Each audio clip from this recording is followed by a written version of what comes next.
Oi, gente! Nós somos do Química Conectando. Eu sou a Isabela Eu sou a Ana Júlia. e hoje a gente vai resolver algumas questões do Enem desse ano com vocês, para vocês até verem se vocês erraram, se vocês acertaram e até ver a correção, a resolução da própria questão.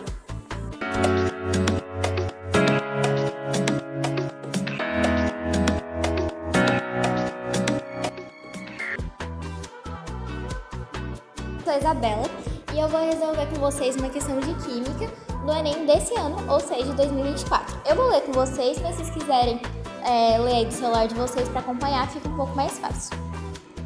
As placas que indicam saída de emergência brilham no escuro, pois apresentam substâncias que fosforescem na cor amarela esverdeada após a exposição à luz ambiente, conforme na figura. Tem uma figura aí na tela.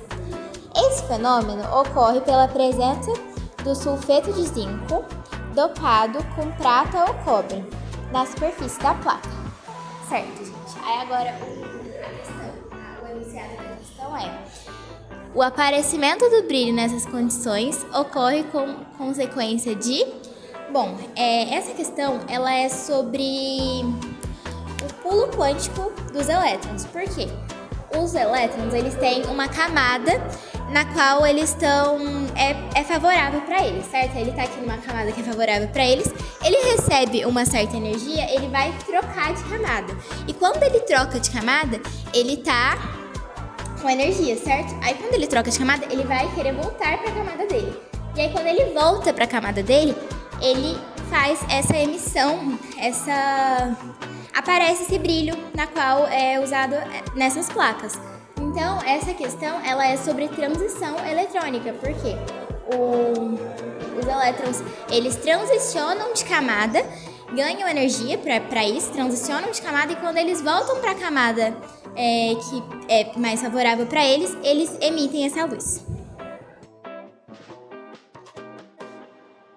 Oi, gente, eu sou a Ana Júlia e hoje eu vou responder uma questão do Enem de 2024, de Química no caso. Questão 111. A nimesulida é um fármaco pouco solúvel em água, utilizado como anti-inflamatório, analgésico, antitérmico. Essa substância pode ser convertida em uma espécie eletricamente carregada, de maior solubilidade em água, mediante o tratamento com uma base de Bronsted-Lowry.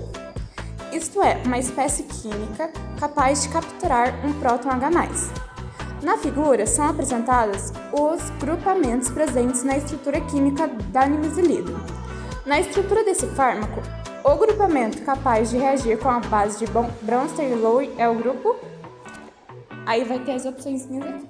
Bom, gente, para responder essa questão, a gente tem que rever o conceito de base e ácido de Bronsted-Lowry. No caso, a base é uma substância química capaz de capturar um próton H+. E o ácido, no caso, é uma substância capaz de doar um ácido. Aí, para resolver essa questão, era necessário a gente analisar os grupamentos e ver qual espécie é mais fácil de doar um elétron, no caso, uma espécie ácida. Um próton, perdão. Aí, na primeira espécie que a gente tem, é a metila. E essa ligação é uma ligação muito forte. Não muito forte, mas não muito capaz de doar um próton. Então, a gente podia só cancelar ela. Nitro, aqui não vai ter nenhuma H+ presente, então você pode cancelar ela.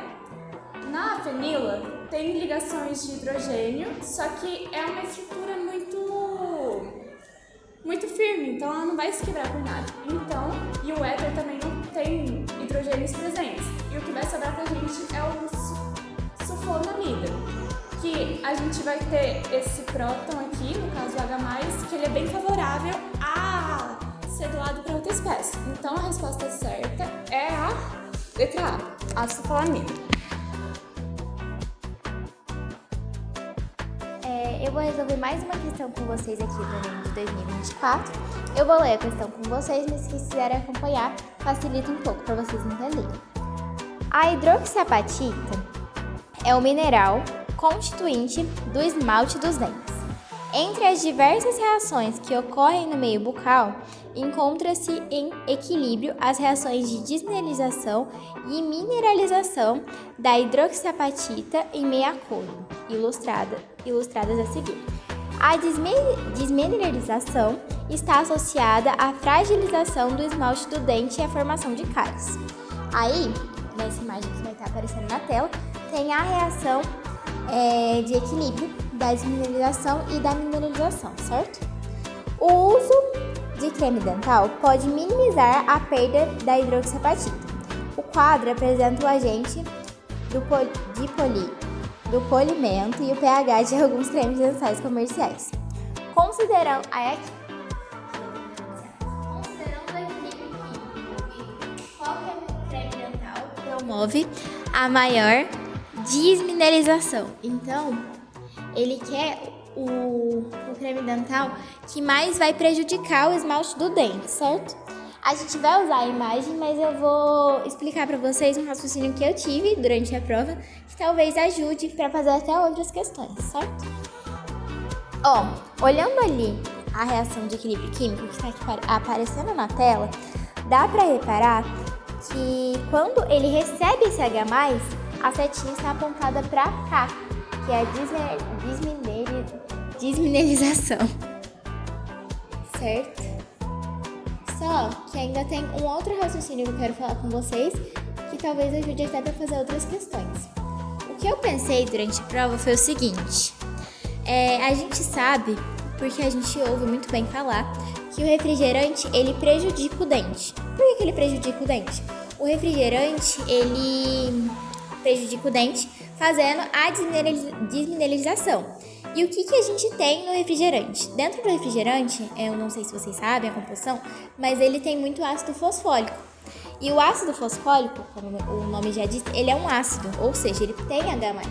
Então, o que eu pensei? Para ocorrer a maior desmineralização, vai ser um componente que tenha o pH mais ácido. Aí, olhando a tabelinha do pH aqui embaixo, a gente tem o bicarbonato de sódio com 9,5. Acima de 7, ele já é um pH mais básico, não é um pH ácido, então já não é ele. Carbonato de cálcio muito menos, porque está com pH lá no 11. Citrato de potássio, que está 7,7. 7,7, mas a gente tem que observar o que está menor, certo? E aí a gente tem o dióxido de silício, que está 6,9, sendo o menor pH constituído ali na tabela. Então, de todos aqui, ele é o que vai desmineralizar mais, certo? Então, a resposta certa é essa aqui. Letra D, dióxido de silício. Então, gente, agora eu vou responder a questão 130 do Enem 2024. Os pesticidas naturais vêm sendo utilizados no controle de pragas e doenças agrícolas, como substituintes de pesticidas sintéticos tradicionais, por serem menos nocivos ao ambiente, biodegradável, e minimizam custos e riscos relativos à lavoura. Por exemplo, os compostos 1 e 2 estão envolvidos nas respostas de defesa das plantas. Os grupos funcionais presentes nesses compostos são importantes para suas propriedades no controle de pragas. Qual é a função orgânica correspondente ao grupo funcional comum presente nesses dois compostos? Então, gente, para resolver essa questão, a gente vai ter que observar as duas fórmulas e ver qual que tem compostos, quais que elas têm compostos comuns. Aí, observando o composto 1, a gente consegue observar que ela é formada por um fenol e por um ácido carboxílico. Já no composto 2, ele é formado por uma acetona e por alcenos e por um ácido carboxílico também, que é, no caso, esses daqui. Só que eles estão escritos de formas diferentes. Então, a gente pode eliminar esses daqui. E a resposta certa vai ser a letra A. Oi, gente, eu vou resolver mais uma questão do Enem de 2024. Eu vou ler com vocês de novo para facilitar, vocês podem acompanhar aí da tela. O magnésio metálico, utilizado em ligas leves, é produzido em um processo que envolve várias etapas e utiliza da água do mar como matéria-prima. A primeira etapa desse processo consiste na reação entre o íon Mg e o hidróxido de cálcio, obtendo uma mistura que contém o hidróxido de magnésio pouco solúvel e íons de cálcio, de acordo com a equação química. Aí eu copiei a equação química aqui para facilitar para vocês, mas tem aí no enunciado na tela, se vocês acharem melhor. Agora a gente vai para o enunciado. O método adequado para separar o magnésio dessa mistura é... Bom, gente, como aqui na própria reação a gente tem o magnésio entrando com o cálcio e formando o que a gente quer tirar, certo? E aí a gente observa o estado que está na reação. Na reação a gente vê que o estado dele, ele é sólido, certo? E ele está com um líquido. Um sólido de um líquido a gente consegue separar. Aí a gente vai olhar as alternativas. Vamos começar de baixo para cima. A evaporação. Não precisaria da evaporação porque a gente já tem um sólido de um líquido, então já é alguma coisa mais fácil de separar, então já não é essa. Dissolução. Não faz nem sentido, porque nem é um método tipo assim, de você meio que diluir algo. Não faz sentido porque a gente tem um sólido e um líquido. Destilação. A destilação é um método de separação que a gente utiliza de dois líquidos. Então, já descarta essa. Catação. É um método que seria... como a gente tem o magnésio, não... Como que eu posso explicar? É difícil você pegar, literalmente catar. Porque o magnésio, ele não é... como o próprio enunciado disse, ele é uma liga leve. Então, é melhor que a gente consiga... utilizar da filtração, porque a gente vai conseguir separar o sólido do líquido e ficar só com o sólido.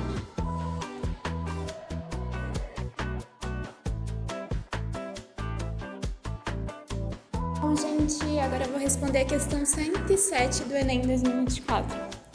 No senso comum, considera-se ainda hoje que compostos orgânicos são substâncias presentes nos seres vivos. Na química, a expressão composto orgânico tem um uso histórico de mais de 200 anos, adquirindo diferentes conotações ao longo do desenvolvimento dessa ciência. Atualmente, atribui-se a essa expressão outro significado.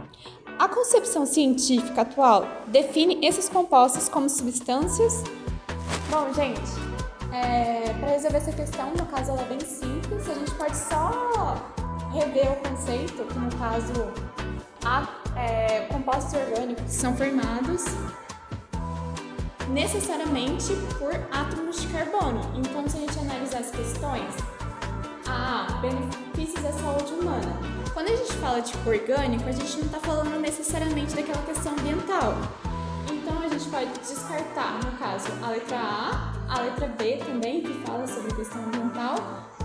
A letra C, ela cita o gás carbono, só que a gente sabe que para um composto orgânico ele não precisa necessariamente ser um gás. Então pode descartar a letra C também. Produzido sem o uso de agrotóxico. Aí a gente volta naquela que ele não é necessariamente algo ambiental. E a resposta é a letra E, que é contendo carbono como elemento principal. Então, gente, então foi isso. Hoje a gente resolveu o todo de 6 questões. Para o vídeo não ficar muito extenso, ele vai ter uma parte 2, porque se o vídeo ficasse muito extenso, ficaria muito cansativo para vocês verem. Então é isso, gente. Muito obrigada. Tchau!